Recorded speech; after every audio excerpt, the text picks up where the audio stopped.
Hello वैंक्शन and इजहन lover, welcome back to our channel. Thank you guys आपके प्यार और सपोर्ट के लिए। अगर अपने चैनल को सब्सक्राइब नहीं किया है तो प्लीज़ सब्सक्राइब कर देना। आज हम इटर्नल लव का नेक्स्ट पार्ट देखने वाले हैं। लास्ट पार्ट में हमने देखा ईलिंग के सब लोग एंसेस्टर को रिस्पेक्ट देने के लिए मेमोरियल के सामने खड़े थे। मेमोरियल के अंदर फूफे ने शियान के बारे में सब कुछ बताया और ये भी बताया कि शियान एक ईलिंग पेट्रियार्क था। शियान की स्टोरी सुनने के बाद विंग को नींद नहीं आ रही थी तो वो मेमोरियल के अंदर गया। उसने चेंचिंग को देखा और उसे उठाया और विंग मेमोरियल के अंदर ही बेहोश हो गया। शुयांग और शिंगचेन ने बेहोश हुए विंग को घर लेकर आए। तो गाइस, इसके आगे क्या होता है हम देखते हैं। आई होप आपको ये स्टोरी अच्छी लगेगी। मेरा छोटा बनी कैसा है? लांझान ने अपने लवर के बेबी बम को सहलाया। लिटिल बनी अपने पिता को याद करता है कि नहीं? लांझान ने कहा और मुस्कुराया। मुझे भी तुम्हारी बहुत याद आती है माय लिटिल बनी, लांझान ने कहा। लांझान ने शियान के लिप्स पर किस किया। शियान, मैं अब एक इम्पोर्टेंट काम करने जा रहा हूँ। मेरे जाने के बाद मेरे पिताजी आपसे मिलने आएंगे, ठीक है? लांझान ने कहा। शियान उदास हो गया। उदास मत हो शियान, तुम्हें पता है जब तुम उदास होगे तो मेरा जाने का मन नहीं करेगा और इसके बाद हम साथ ही रहेंगे शियान, लांझान ने कहा और शियान के गालों को सहलाया। इससे शियान मुस्कुराया। शियान, आपको बहुत आराम करना होगा। आप जानते हैं कि आपकी स्पिरिचुअल एनर्जी कम है, लांझान ने कहा। शियान ने अपना हाँ में सिर हिलाया। लांझान ने शियान को ब्राइडल स्टाइल में उठाया और घर में चला गया। विंग मुस्कुराया और अपने नींद से उठ गया। क्या एक सपना है? विंग ने कहा।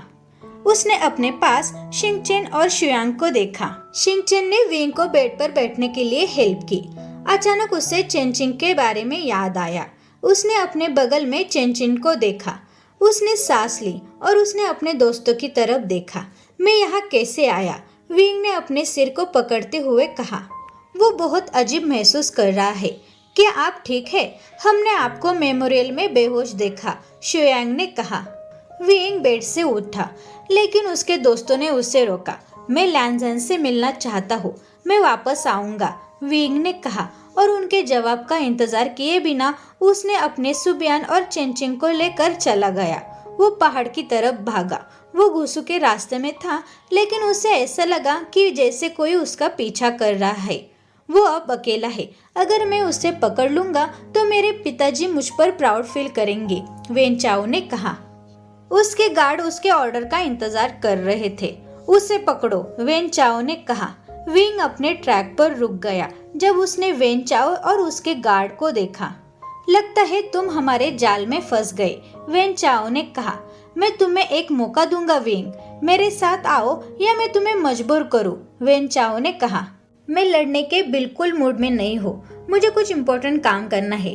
तुम अभी के लिए मुझे छोड़ दो, विंग ने कहा। वेन चाओ उस पर मुस्कुराया और अपने गार्ड्स की ओर देखा। विंग ने अपने तावीजों का उपयोग करके गार्ड्स के हमले को रोका। वेन चाओ ने अपने एक गार्ड की ओर देखा जो तलवार लेकर विंग की ओर भाग रहा था, लेकिन अचानक बिचेन ने उस पर हमला कर दिया। लैन वांगजी हाथ में बिचेन लेकर विंग के पास खड़ा था। लांझान, विंग ने कहा और अपने प्रेमी का हाथ पकड़ लिया। क्या तुम ठीक हो विंग? वांगजी ने पूछा। विंग ने मुस्कुराते हुए अपना सिर हिलाया। लैन वांगजी ने अपनी तलवार लेकर वेन चाओ की तरफ देखा। आप किसका इंतजार कर रहे हो? उन्हें अभी भी खत्म करो, वेन चाओ ने अपने गार्ड्स को आदेश दिया। वांगजी ने एक ढाल की तरह काम किया। उसने कोई भी गार्ड को विंग के पास जाने नहीं दिया। वेन चाओ ने देखा कि उसके सारे गार्ड्स जख्मी हो गए हैं। उसने तुरंत वो जगह छोड़ दी। तुम इस समय यहाँ क्या कर रहे हो विंग? ये तुम्हारे लिए बहुत डेंजरस हो सकता था, वांगजी ने कहा। विंग ने कुछ भी नहीं कहा। उसने सिर्फ वांगजी की तरफ देखा। वांगजी ने विंग की जांच की कि उसे कोई चोट लगी है या नहीं, लेकिन जब उसने चेंचिंग को देखा तो उसकी आंखें चौड़ी हो गई। तुम कैसे? वांगजी कुछ कहने ही वाला था, विंग ने उसे कसकर गले लगाया। विंग, वांगजी ने कहा, लेकिन विंग ने कोई रिस्पॉन्स नहीं किया। इसके बजाय विंग ने अपनी पकड़ मजबूत की। आई मिस यू लांझान, विंग ने कहा। वांग जी उस पर मुस्कुराया और उसे वापस गले लगा लिया। वे कुछ टाइम ऐसे ही एक दूसरे के बाहों में रहते हैं। शुयांग और शिंगचेन उस जगह पर पहुंचे। लगता है वे दोनों अब ठीक है, शिंगचेन ने कहा। हाँ, अब विंग को सच्चाई के बारे में जानना है, चलो यहाँ से। शुयांग ने शिंगचेन का हाथ पकड़कर उसे वहाँ से खींच लिया, लेकिन उसने शिंगचेन के शर्माते हुए चेहरे को नोटिस नहीं किया। वांग जी और विंग दोनों पास के एक सराय में गए। विंग उससे कई सवाल पूछना चाहता था। लांझान, मैं कुछ जानना चाहता हूँ, विंग ने पूछा। वांग जी जानता है कि विंग उससे क्या पूछने वाला है। क्या आप ईलिंग पेट्रिया के बारे में जानते हैं? विंग ने कहा, क्योंकि विंग नफरत करता है कि कैसे दूसरे क्लैंस ने पावर और जलन के कारण शियान को मार डाला। मुझे पता है, वांग जी ने जवाब दिया। वो मेरे जैसा है, क्या आपको नहीं लगता? और मुझे अपने अंदर एक अजीब सी एनर्जी महसूस होती है, विंग ने कहा।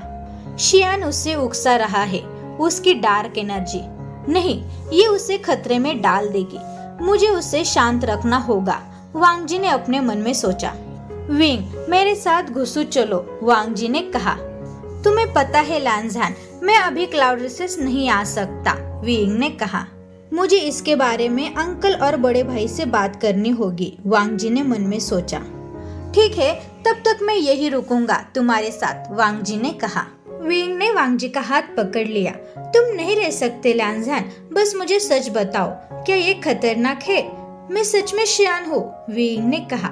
वांग जी ने कुछ नहीं कहा, सिर्फ उससे गले लगाया। क्या वे मुझे मार डालेंगे जैसे उन्होंने? वांग जी ने विंग को बोलने से रोक दिया। मैं किसी को भी तुम्हें चोट नहीं पहुंचाने दूंगा। ये मेरे लिए अभी भी एक डाक की तरह है और मुझे पछतावा भी है। मुझे नफरत है जब मेरे क्लैन ने मेरे शियान को मार डाला, मेरी खुशी, लेकिन इस बार नहीं, वांग जी ने कहा। विंग वांग जी के कंधे पर झुक गया और उसके रोप्स को पकड़ लिया। क्या तुम मुझ पर भरोसा करते हो वी? वांग जी ने पूछा।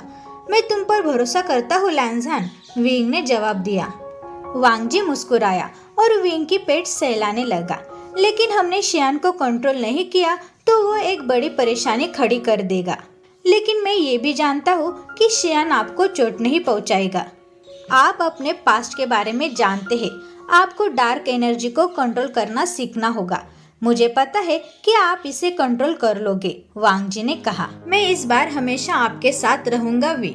मैं एक ढाल की तरह, एक लवर की तरह और एक दोस्त के रूप में और हमारी फैमिली के रूप में हमेशा आपके साथ रहूंगा, वांग जी ने कहा।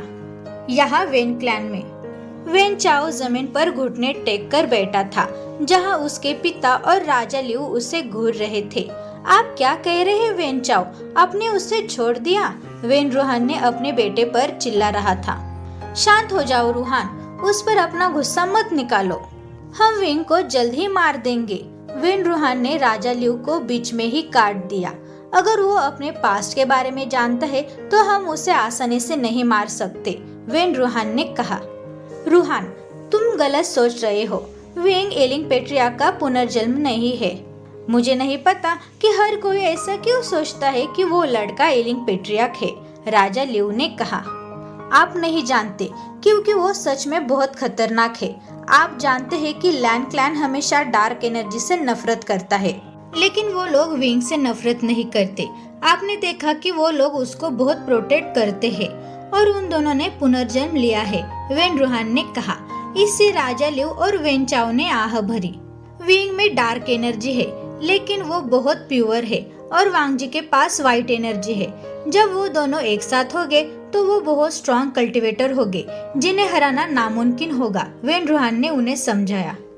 अब वो लड़का ईलिंग में रहता है क्योंकि जियांग फैमिली और लैन क्लैन ने उसे छोड़ दिया है। अब वो लड़का हमारे लिए कोई खतरा नहीं है। राजा लिऊ ने अपने दोस्त को समझाने की कोशिश की, जो विंग से डरता है। यंग जेड के बारे में क्या? वो बहुत पॉजिटिव और प्रोटेक्टिव है। वो उस लड़के के लिए कुछ भी करेगा, वेन रूहान ने कहा। मुझे पता है कि वांग जी थोड़ा जिद्दी है, लेकिन वो ऐसा कोई काम नहीं करेगा जिससे उसके क्लैन का नाश हो जाए, राजा लिऊ ने कहा। राजा लिऊ की बात पर वेन रूहान ने अपना सिर हिलाया।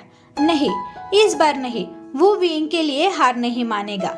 मैं उसकी आंखों में प्यार देख सकता हूँ। इससे पहले कि उन दोनों को अपने पास्ट के बारे में याद आए, हमें जल्द ही विंग को मारना होगा, वेन रूहान ने कहा। लेकिन वो नहीं जानते हैं कि वांगजी और विंग उन दोनों को अपने पास्ट के बारे में सब कुछ याद आया है। ये बात सिर्फ वांगजी, शियांग और शिंगचेंग को छोड़कर किसी को भी नहीं पता। मैं कल हमारे आदमियों को इलिंग भेज दूंगा। वांगजी अगले 3 दिनों तक यानली और जिन शुआन की शादी में बिजी रहेगा, तो विंग को मारने का ये सही मौका है, राजा लिऊ ने कहा। हमारे आदमियों को भी इलिंग भेज दो, वेन रूहान ने अपने बेटे को ऑर्डर दिया। वेन चाओ ने अपने पिता और राजा लिऊ को बो किया और वो हॉल छोड़कर चला गया। लैन चिरेन से वांगजी की शादी के बारे में बात करो। वांगजी की विंग के साथ शादी नहीं होनी चाहिए, ये सभी के लिए खतरा हो सकता है, वेन रूहान ने कहा। ठीक है, मैं उससे बात कर लूंगा, राजा लिऊ ने जवाब दिया। तो गाइस, आपको ये पार्ट कैसा लगा? Thank you very much guys मेरी वीडियो देखने के लिए। अगर आपने चैनल को सब्सक्राइब नहीं किया है तो प्लीज सब्सक्राइब कर देना, वीडियो को लाइक करो और कमेंट में ये जरूर बताना कि आपको आज का पार्ट कैसा लगा। Thank you guys.